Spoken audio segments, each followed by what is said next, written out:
Przedstawię wam ciutką historię o moście bruklińskim, który powstał w 1883 roku, moi drodzy.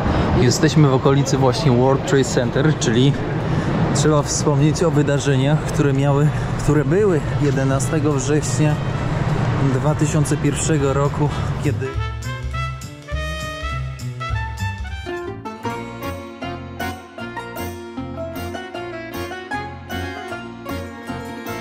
kłaniam się nisko, witam serdecznie w nowym odcinku. Jak dobrze mniemam, jest to odcinek numer 5 i zapraszam Państwa na podróżowanie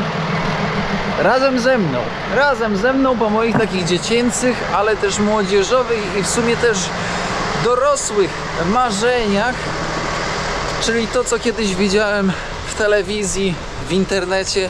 Dziś jadę sobie po prostu zobaczyć do centrum na własne oczy. Kierownicze oczy. Kochani, jedziemy nadrabiać to, co nie było nam dane do zobaczenia i doświadczenia kiedyś. No więc zapraszam. Łapeczka, rzecz jasna komentarz, czyli ślad węglowy i co jeszcze, moi drodzy? Poczta sandałowa, to jest zawsze dobre, to jest zawsze zdrowe na wszystko.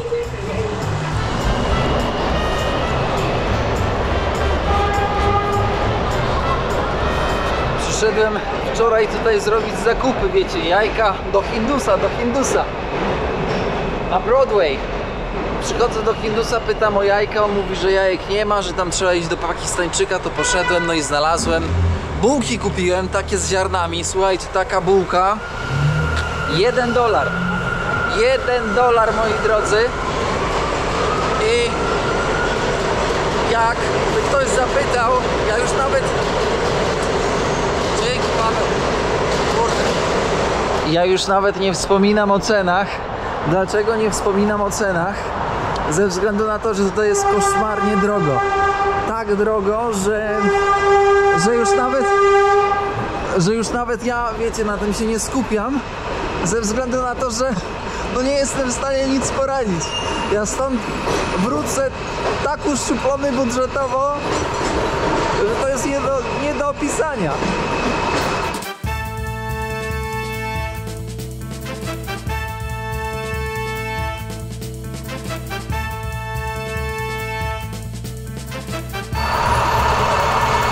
Ktoś zapyta, kierowniku, a dlaczego po hebrajsku napisane? No to nie jest tak, że im się po prostu tak chce, tylko jesteśmy też na dzielnicy żydowskiej, więc autobusik specjalnie dedykowany leci po dzieciaki i obwozi dzieciaki. French cleaners,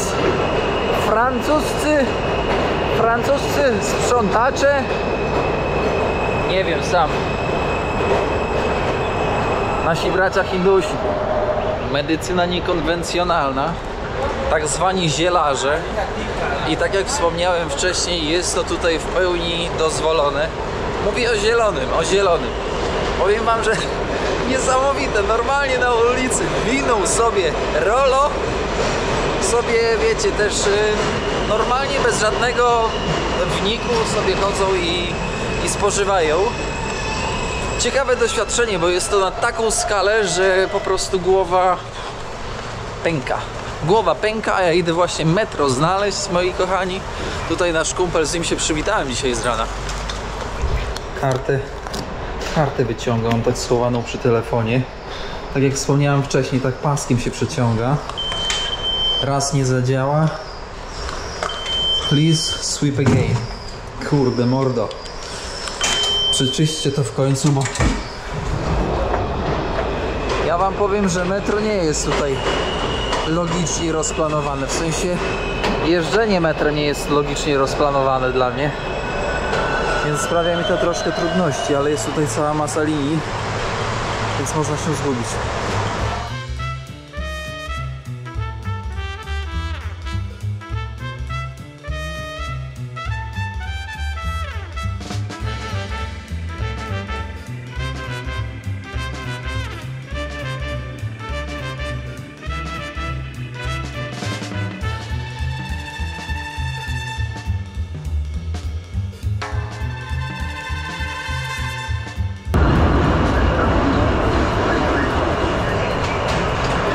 budynki, które tutaj widzicie za mostem, takie wysokie, czy z czerwonej cegły, to są budynki socjalne.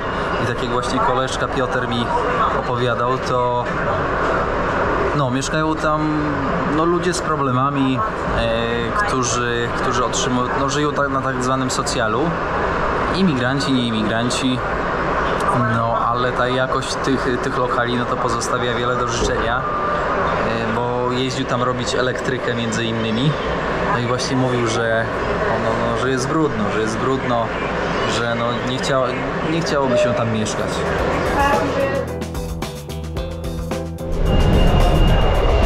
Kierujemy się na downtown Brooklyn i lecimy w kierunku mostu berlińskiego.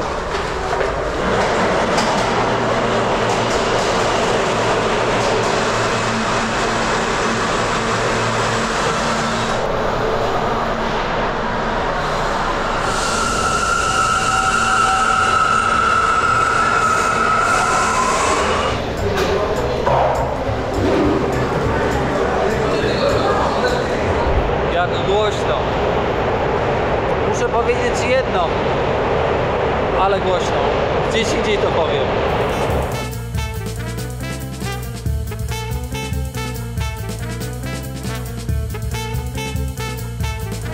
Andrzej, powiedz mi, którędy się idzie na ten most, na ten punkt widokowy, co widać na nim, ten most brukliński, Andrzej. Ty masz tutaj oblatane, więc wiesz co i jak. Coś ci w nogę stało? Przybij pionę, Andrzej. Dawaj pionę. Dawaj mordo pionę.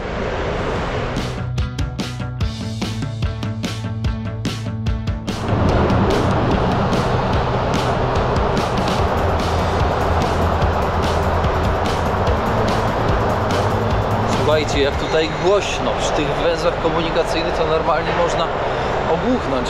To, co chciałem powiedzieć i to, co chciałbym nadrobić słowem, to takie moje spostrzeżenie odnośnie Stanów, tutaj Ameryki, Nowego Jorku.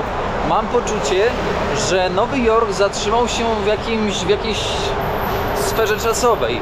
Nie wiem, może to rok 90, może to rok 2000.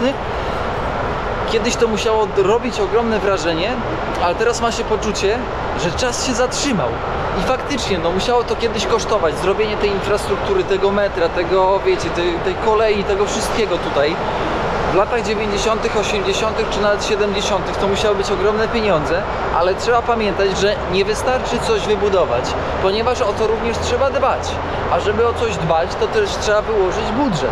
No i niestety z tym budżetem na dbanie o te rzeczy jest gorzej. No i wygląda jak wygląda. Ale na nasze szczęście, wiecie dlaczego? Bo możemy się cofnąć troszkę w czasie.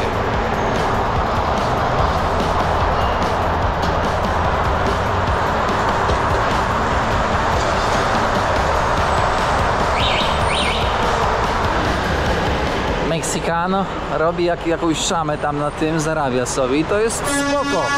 Spoko, dorabia sobie. Dobra, idziemy, bo mamy znak, że można iść. No i dotarliśmy na Dumbo, dzielnicę, na której znajduje się słynne ujęcie z filmu Dawno temu w Ameryce. Nie wiem, czy oglądaliście, ten film powstał w 1984 roku i opowiadał historię 5 chłopaków dorastających w żydowskiej dzielnicy dokładnie w latach 20. Główne role między innymi grał Robert De Niro czy też James Woods, więc szychy jakich mało. No jest tutaj turystów, bo miejscówka jest, powiedziałbym, co najmniej epicka. Ktoś by zapytał, jaki to typ kina. No, amerykańsko-włoski dramat gangsterski. W takich momentach jak te serce się cieszy, moi drodzy, naprawdę serce się cieszy, jednak ubolewa nad jednym, że jestem tutaj sam i ciężko mi robić zdjęcia dla samego siebie.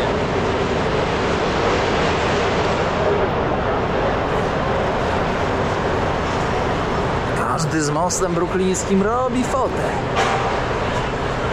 A ja ten most przejdę. Ten most chwały i nie tylko chwały, A jeszcze taka ogólnie ważna informacja, że w 2014 roku powstała tak zwana wersja reżyserska filmu Pewnego razu w Ameryce, która trwa 251 minut, więc polecam zobaczyć również tą rozszerzoną wersję. Może być ciekawa i poszerzająca horyzonty. A i trochę się zagalopowałem, bo to jest ujęcie na Manhattan Bridge, a to jest most brukliński. W sumie mogłem się zamotać, bo znałem tylko z telewizji. No więc tak to wygląda, ale trzeba też zaznaczyć, że tutaj w Stanach, na Brooklynie dokładnie, jest most Kościuszkowski.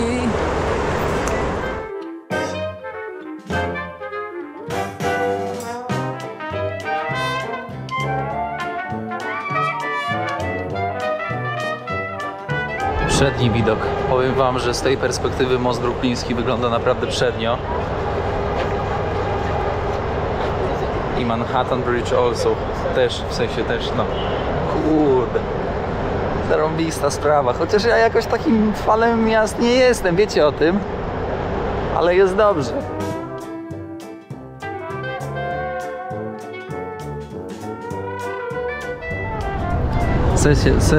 Kurde, zaplułem się. Sesja ślubna, kurczę. Pani Chinka zrobiła mi fajne zdjęcia.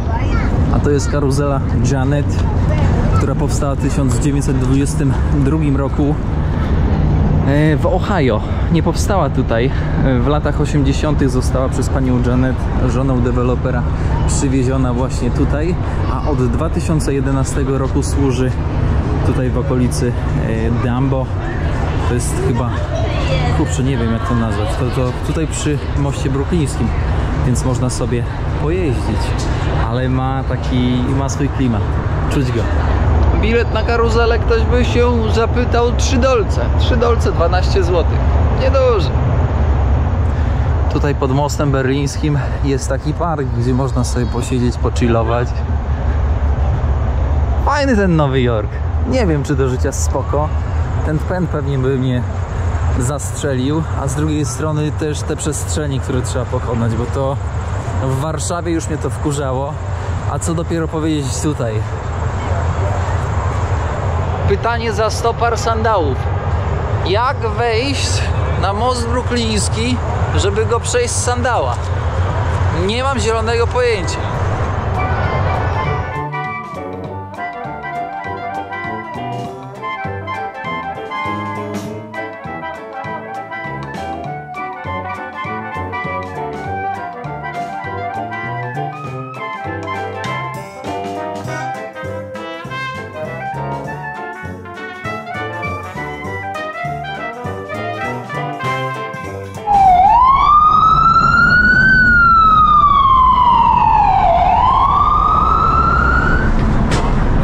Znaleźliśmy przejście po bostońskim, po Brooklyn Bridge. Jeden z nielicznych mostów, na których mogą chodzić sobie piesi. Brooklyn Bridge Park. 450 metrów. To trzeba przejść. Trzymam kamerę na moście i na tym, co się dzieje na moście, bo moją twarz znacie. Przedstawię wam ciutką historię o moście bruklińskim, który powstał w 1883 roku, moi drodzy, i jest jednym z najstarszych mostów wiszących na świecie. Łączy Brooklyn, skąd my idziemy, z Manhattanem. Pracę rozpoczął John Roebling. Niestety zmarł, później pracę przejął William, jego syn. William, jego syn też zachorował, więc później robotę przejęła żonka Emily. No i tak to się ogólnie skończyło. No. Emily pod nadzorem oczywiście swojego męża Williama, ponieważ Emily nie była biegła w architekturze, w projektowaniu mostów, ale pod nadzorem swojego męża Williama dała radę. Most prowadzi nad rzeką East River, którą widzicie tutaj w oddali. No i co jeszcze trzeba zaznaczyć, to że wielu ludzi straciło tutaj swoje życie, między innymi ze względu na to, że musieli pracować pod wodą, a pod wodą jest ciśnienie, a jeżeli się zbyt szybko wynurzasz, no to dostajesz choroby dekompresyjnej. No i wiele osób w tamtym czasie nie wiedziało, dlaczego właśnie choruje, i nikt nie zdawał sobie sprawy, że szybkie wynurzanie się powoduje właśnie takie negatywne skutki, a nawet niestety ten najgorszy skutek. Pod nami East River. Kurczę, robi to wrażenie. Ogólnie ta wielkość robi wrażenie. Bo gdyby to było mniejsze, to może aż tak by nie robiło takiego wrażenia. Powiem wam też jedno, jak ktoś szuka żony, no to tutaj można wybierać, przebierać, odrzucać, dorzucać w tym Nowym Jorku. Jednak z drugiej strony, pomimo tak dużego wyboru partnerek i partnerów w tymże mieście, okazuje się, że to nie jest takie proste, ponieważ odległości są niekiedy ogromne, więc spotkać się, umówić się na randkę też nie jest takie hop-siup, więc lepiej mieszkać w mniejszym mieście, mieć więcej czasu na życie. O tutaj, Statua Wolności. Nie wiem, czy w tej podróży popłynę tam zobaczyć statuę, no bo ja jeszcze do Nowego Jorku na pewno wrócę. No to zobaczymy, jak czas pozwoli to tak, ale bez presji. Tablica upamiętniająca William Kingsley, Henry Murphy President. Tak jak wspomniałem, 1869 początek budowy, ale tutaj, tak jak na tablicy widać, 1954 rekonstrukcja mostu. No nie ma co się dziwić po tylu latach.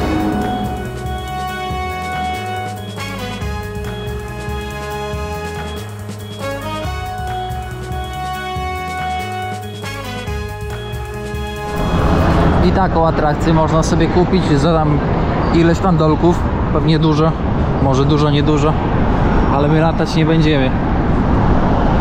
Ktoś by się zastanawiał, po co te kraty. Już mówię, to są kratki przeciwko desperatom, którzy sobie wchodzą na most, pach, pach, pach, idą na górę, no i żegnają życie.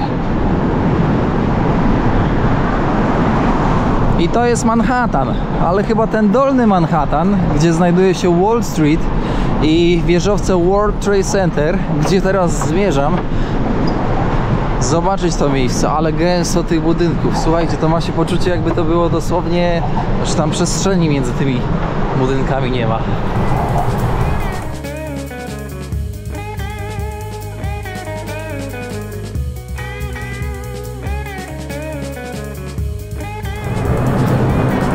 Most brukliński, a tutaj chaty. I powiem wam szczerze, że nawet nie chcę pytać, ile tutaj kosztuje jakieś mieszkanie. 44 metry, albo 45, albo 50 metrów. W ogóle to pewnie wykracza poza wszelkiego rodzaju ramy mojego myślenia finansowego. Naprawdę, w tych budynkach, a te budynki no to już mają tam, już trochę mają. Myślę, że strzelam, że zostały wybudowane w latach 70.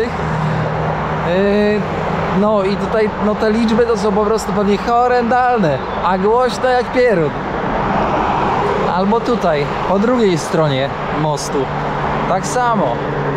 No tutaj to trzeba by było chyba żyć w zatyczkach takich do spania, takich stoperach. Chinatown, tam się nie wybieramy.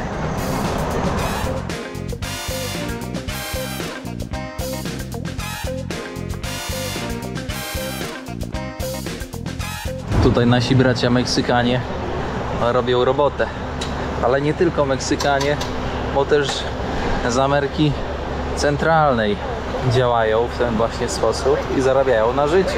I ja to propsuję. A to jest takie śmieciowe jedzenie, które tutaj można na Lower Manhattan, czyli na tym dolnym Manhattanie, język mi się plącze od tego angielskiego i polskiego, sobie zjeść.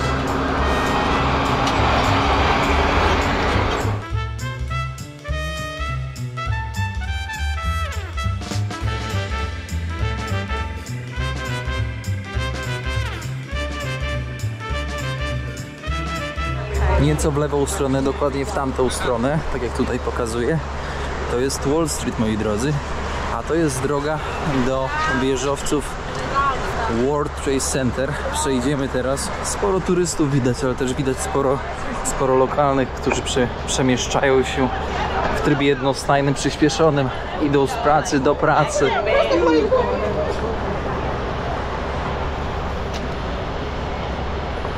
Tutaj czas leci. Tutaj nikt nie czeka. Jak się zatrzymasz, to cię mijają. Idą do przodu. Czyli finalnie co? Czyli finalnie się zatrzymujesz, w sensie cofasz się, o to chciałem powiedzieć. Tak filozoficznie zabrzmiało.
Witamy na World Trade Center.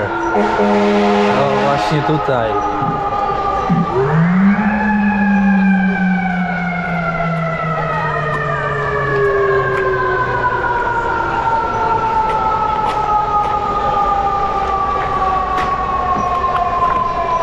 Jesteśmy w okolicy właśnie World Trade Center, czyli trzeba wspomnieć o wydarzeniach, które były 11 września 2001 roku, kiedy dwie wieże World Trade Center zostały zaatakowane. I przyznam szczerze, że to jest jedna z niewielu informacji, kiedy byłem młodym człowiekiem, małym człowiekiem, która mną na maksa wstrząsnęła. Kiedy to usłyszałem w telewizji, w radiu, wszystkie media o tym wiecie, mówiły, to normalnie czułem po prostu ciary na plecach i dzisiaj jak tam idę, to też czuję ciary na plecach. Mam poczucie, jakby to się zdarzyło wczoraj, a było to no dawno, 2 dekady temu. No, kurde. Wszystko, moi drodzy, działo się tutaj 11 września 2001 roku. Właśnie tutaj, w tym miejscu, gdzie widzicie dokładnie napis One World Trade Center. O 8 godzinie najpierw samolot uderzył w północną wieżę World Trade Center, a następnie o 9 z kawałkiem w południową. Życie straciło około 3000 osób. A na miejsce zawalonych wieżowców, które runęły w przeciągu 2 godzin niespełna, powstały bardzo szybko, bo już w 2013 roku nowe właśnie budynki, między innymi ten, który jest tutaj przed nami. Wieżowiec, który został ukończony w 2013 roku, mierzy dziś 541 metrów z iglicą, no i stanowi pewnego rodzaju symbol wolności i upamiętnienia tego, co się stało. Tu jest Freedom Tower, która powstała moi drodzy, za Twins Tower, czyli za te wieże, które zostały po prostu zburzone wskutek ataku. A tutaj na miejsce fundamentów Twins Tower, czyli tych 2 wież, powstał basen upamiętniający, taki memoriał upamiętniający miejsce i to, co się tutaj stało.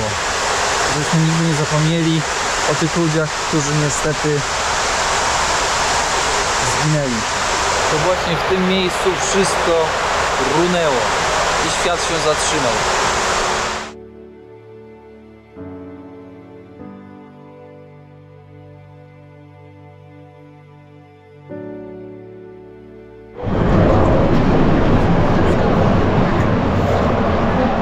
Przyznam szczerze, że przytłaczają mnie te budynki. Tak się dziwnie czuję.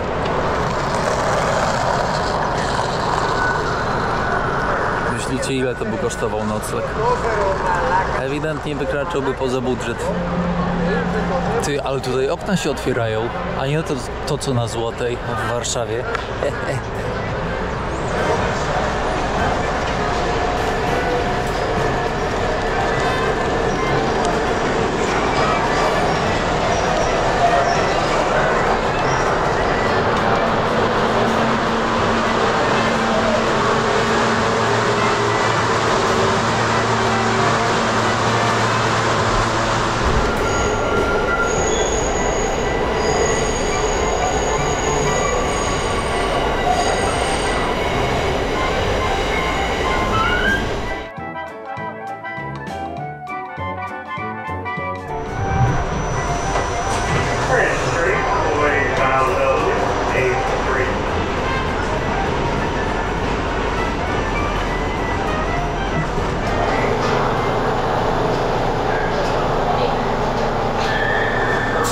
Wyłaniamy się dosłownie w centrum. Nie aż tak w centrum, jakbyśmy chcieli, ale bardzo blisko centrum. I co, moi drodzy, czas chyba najwyższy coś zjeść i zakończyć odcinek dzisiejszy, żebyście mogli oglądać kolejny odcinek za dzień, 2 bądź 3. Obserwujcie, zaznaczcie dzwoneczek, żeby mieć informacje o nowym odcinku. Moi drodzy, bardzo dziękuję za uwagę w dzisiejszym odcinku. Uprasza się o komentarz, łapeczkę i rzecz jasna poczta sandałowa, czyli nic innego jak podanie odcinka dalej w świat, żeby szedł aż za ocean, w jedną bądź w drugą stronę. Trzymajcie się, kłaniam się niziutko. Zapraszam jeszcze na kolejne odcinki z Nowego Jorku, ale i nie tylko z Nowego Jorku, ogólnie ze Stanów Zjednoczonych. Pozdrawiam serdecznie, czołem.